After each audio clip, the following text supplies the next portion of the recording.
दोस्तों अगर आप भी रिंकू सिंह, हार्दिक पांड्या और संजू सैमसन को अच्छा बल्लेबाज मानते हो तो वीडियो को जरूर लाइक कीजिएगा। दोस्तों साउथ अफ्रीका के किंग्स मीड मैदान में सजी महफिल, दर्शकों के दिलों में धड़कनें तेज थी और भारत के झंडे हवा में लहरा रहे थे। मैच ऐसे मोड़ पर आ पहुंचा था जहां रोमांच चरम पर था। जैसे ही अंतिम ओवर शुरू हुआ, हर किसी की नजरें टीवी स्क्रीन पर और स्टेडियम की तरफ जम गई थी। भारत को जीतने के लिए साउथ अफ्रीका के खिलाफ पहले टी20 मैच में 21 रन चाहिए थे और ये सिर्फ एक जीत का सवाल नहीं था, यह जज्बा, उम्मीद और उस जंग का सवाल था जो टीम इंडिया ने हर बॉल पर खेली थी। भारत के लिए दो दिलेर योद्धा रिंकू सिंह और हार्दिक पांड्या ने अंतिम ओवर में कैसे पहला टी20 मैच पलटा तो संजू सैमसन के बल्ले से भी शतक देखने के लिए मिला। आपको भारत और साउथ अफ्रीका के बीच पहले टी20 मैच की पूरी हाईलाइट वीडियो यहाँ दिखाने जा रहे हैं, लेकिन उससे पहले आप सभी को क्या लगता है कि रिंकू सिंह, हार्दिक पांड्या और संजू सैमसन में से कौन अच्छा बल्लेबाज है? अपनी कीमती राय हमें कमेंट करके जरूर बताइएगा। तो चलिए अब आपका ज्यादा समय ना लेते हुए शुरू करते हैं वीडियो। दोस्तों जैसा कि आप सभी तो जानते हैं कि किंग्स मीड साउथ अफ्रीका में भारत और साउथ अफ्रीका के बीच पहले टी20 मैच में जो रोमांच देखने को मिला वह क्रिकेट प्रशंसकों के लिए एक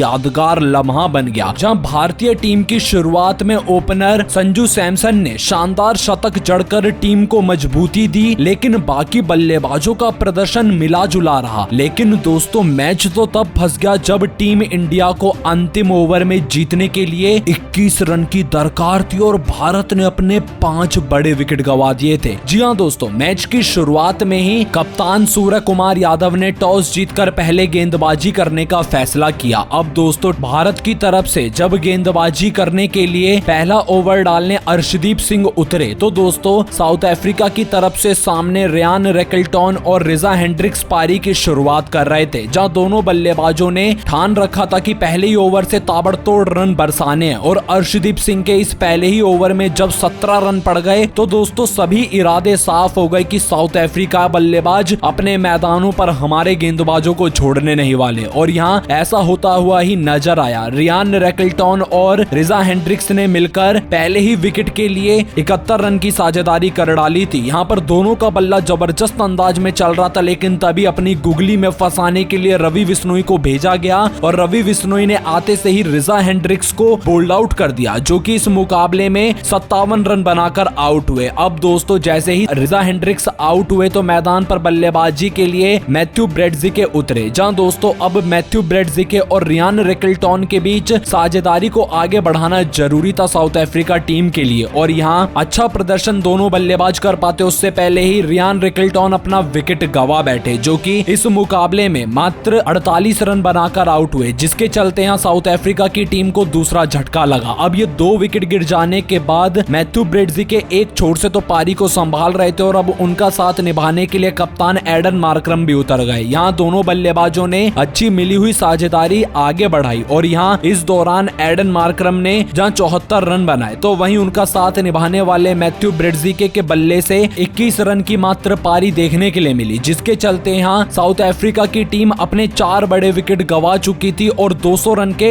बिल्कुल नजदीक पहुंच चुकी थी। लेकिन दोस्तों यहाँ मैच को तो पलटने का काम फिर ट्रिस्टन स्टब्स ने किया, जिन्होंने मात्र अंत के 2 ओवर में ही 27 रन जड़कर भारत की टीम के आगे 227 रन का विशाल स्कोर खड़ा कर दिया। और दोस्तों इस दौरान भारत के लिए सबसे ज्यादा 3 विकेट रवि बिश्नोई के नाम रहे, तो वहीं 1 विकेट अर्शदीप सिंह को मिला तो एक सफलता उप कप्तान हार्दिक पांड्या के नाम रही। अब दोस्तों भारतीय टीम को इस मुकाबले में जीतने के लिए 228 रन बनाने थे, तभी टीम इंडिया इस मैच को अपने नाम कर पाने में कामयाब हो पाती। अब दोस्तों टीम इंडिया की बल्लेबाजी इस मुकाबले में हम सभी जानते हैं कि अच्छी तो थी, लेकिन 228 रन बना सके ऐसा कुछ नजर नहीं आ रहा था। और आप यकीन मानो लगभग 90% तक तो जनता यही सोच रही थी कि टीम इंडिया इस मैच को किसी भी हाल में नहीं जीतेगी, क्योंकि भारत की शुरुआत ही इतनी खराब हुई। दरअसल हुआ यह था कि टीम इंडिया ने मैच की शुरुआत में ही मजबूत इरादा दिखाते हुए संजू सैमसन को ओपनिंग के लिए भेजा और उनका साथ अभिषेक शर्मा निभा रहे थे, जहां साउथ अफ्रीका के गेंदबाज पहले ही ओवर से भारत की टीम पर हावी नजर आ रहे थे। अभिषेक शर्मा की बल्लेबाजी में ना तो आत्मविश्वास झलक रहा था और ना कोई शक्ति प्रदर्शन, जिसका खामियाजा खामियाजा टीम इंडिया को उनके विकेट में गंवाना पड़ गया। जी हाँ दोस्तों, संजू सैमसन के जोड़ीदार अभिषेक शर्मा का प्रदर्शन उम्मीद के अनुसार नहीं रहा। वह केवल 12 रन बनाकर आउट हो गए, जिससे भारत को एक झटका लगा। उनकी पारी में बड़े शॉट्स की कमी थी और उन्होंने कुछ जल्दी ही अपना विकेट गंवा दिया। इसके बाद मैदान पर कप्तान सूर्य कुमार यादव उतरे। जहां दोस्तों सूर्य कुमार यादव को अब संजू सैमसन के साथ मिलकर साझेदारी को आगे तो बढ़ाना था और टीम इंडिया को जीत की ओर अग्रसर भी करवाना था। लेकिन दोस्तों सूर्य कुमार यादव ने भारत के लिए मात्र 22 रन बनाए, लेकिन वह भी लंबे समय तक क्रीज पर टिक नहीं सके। उन्हें साउथ अफ्रीका के गेंदबाज ने जल्दी ही काबू में कर लिया, जिसकी वजह से टीम इंडिया को यह दूसरा बड़ा झटका लगा और सूर्य कुमार यादव के आउट हो जाने के बाद फिर बल्लेबाजी करने के लिए आए शिवम दुबे, जो कि अपेक्षित प्रदर्शन नहीं कर सके। जी हाँ दोस्तों, उन्होंने मात्र 13 रन बनाए, वो भी 5 गेंदों का सामना करते हुए, और वह भी आउट हो गए, जहां उनको अपने जाल में ट्रिस्टन स्टब्स ने फंसा लिया। अब दोस्तों भारत की टीम धीरे धीरे एक मुश्किल स्थिति में फंसती चली जा रही थी और स्कोर को बढ़ाने में दिक्कतें महसूस हो रही थी। अब भारत के प्रमुख बल्लेबाज जल्दी जल्दी आउट हो रहे थे और ऐसा लगने लगा कि टीम इंडिया एक सम्मानजनक स्कोर तक भी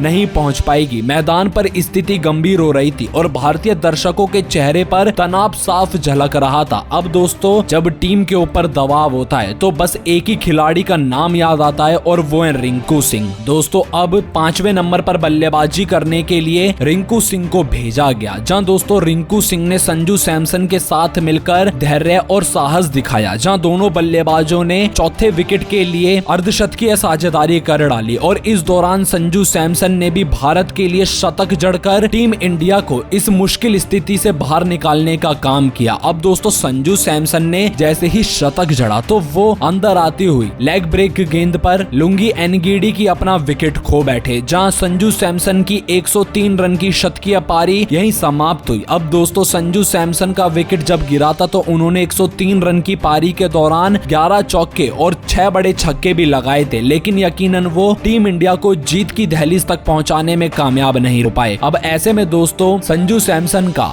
विकेट गिर जाने के बाद अब हार्दिक पांड्या को भेजा गया, जहां रिंकू सिंह के साथ मिलकर हार्दिक पांड्या ने बेहतरीन स्ट्राइकिंग और अपनी ताकत भरे शॉट्स दिखाए। इस दौरान मैच का रुख पूरी तरह से मुड़ गया। आखिरकार जब अंतिम ओवर में टीम इंडिया पहुंची तो भारत को जीतने के लिए 21 रन की जरूरत थी। तब दोनों ने संयम से खेलते हुए साउथ अफ्रीका के गेंदबाज लुंगी एनगिडी पर हावी होते चले गए और तेजी से रन बटोरे। इस दौरान दोस्तों आपको अंतिम ओवर का पूरा रोमांच बताते हैं। दरअसल दोस्तों मैदान पर चारों तरफ सन्नाटा छाया था, क्योंकि भारत को अंतिम 21 रन की दरकार थी। क्रीज पर थे रिंकू सिंह और हार्दिक पांड्या। साउथ अफ्रीका के गेंदबाज और दर्शक भी नर्वस थे, क्योंकि इस ओवर में फैसला होना था। और दोस्तों ओवर की पहली गेंद जब लुंगी एनगिडी ने करवाई तो उन्होंने अपने जोरदार रनर अप लेकर पहली गेंद डाली। रिंकू सिंह ने तेजी से बल्ला घुमाया और गेंद सीधा मिड विकेट की तरफ उड़ती चली गई। 4 रन बटोरे गए और इस शॉट से उम्मीद की किरण जग गई। अब दोस्तों भारत को जीतने के लिए 5 गेंदों पर 17 रन चाहिए थे। दूसरी गेंद लुंगी एनगिडी ने तेज यॉर्कर डाली, अब जिसे रिंकू सिंह ने बिल्कुल सही टाइमिंग से खेला और स्क्वायर लेग की तरफ से छक्का बटोर लिया और यह छक्का देख दर्शक भी झूम उठे। अब भारत को 4 गेंदों में 11 रनों की दरकार थी। अब गेंदबाज लुंगी एनगिडी पर दबाव साफ दिखने लगा था। तीसरी गेंद एक फुल टॉस लेंथ की थी और रिंकू सिंह ने इसका पूरा फायदा उठाते हुए गेंद को डीप कवर की और एक और चौका जड़ दिया। अब भारत को दोस्तों 3 गेंदों पर मात्र 7 रन चाहिए थे। अब खेल पूरी तरह से भारत की पकड़ में था, जहां अगली गेंद फेंकी गई और इस पर रिंकू सिंह ने 1 रन लेकर स्ट्राइक हार्दिक पांड्या को दे दी। अब बचे थे 2 गेंदों पर भारत को जीतने के लिए 6 रन बनाने थे, जहां 5वीं गेंद पर हार्दिक पांड्या ने आते से ही शानदार शॉट खेला और गेंद लॉन्ग ऑफ के ऊपर से छक्के के लिए बाउंड्री पार कर गई और दर्शक खुशी से उछल पड़े और इस छक्के के साथ भारत ने यह रोमांचक मैच जीत लिया। और दोस्तों इस मुकाबले में जीत के साथ पूरा देश जश्न मना रहा है और दोस्तों किसी को भी उम्मीद नहीं थी कि टीम इंडिया इस ऐतिहासिक मुकाबले में जीत भी हासिल करेगा, लेकिन दोस्तों हमारा भारत रोहित शर्मा विराट कोहली के बगैर भी अब मुकाबलों को इन मोड़ पर आकर भी जीतना जान चुका है। तो ऐसे में दोस्तों अब आप सभी की क्या राय है भारतीय टीम के इस मुकाबले में प्रदर्शन को देख लेने के बाद, और आप टीम इंडिया की बल्लेबाजी को 10 में से कितने नंबर दोगे? अपनी कीमती राय हमें कमेंट करके जरूर बताइएगा।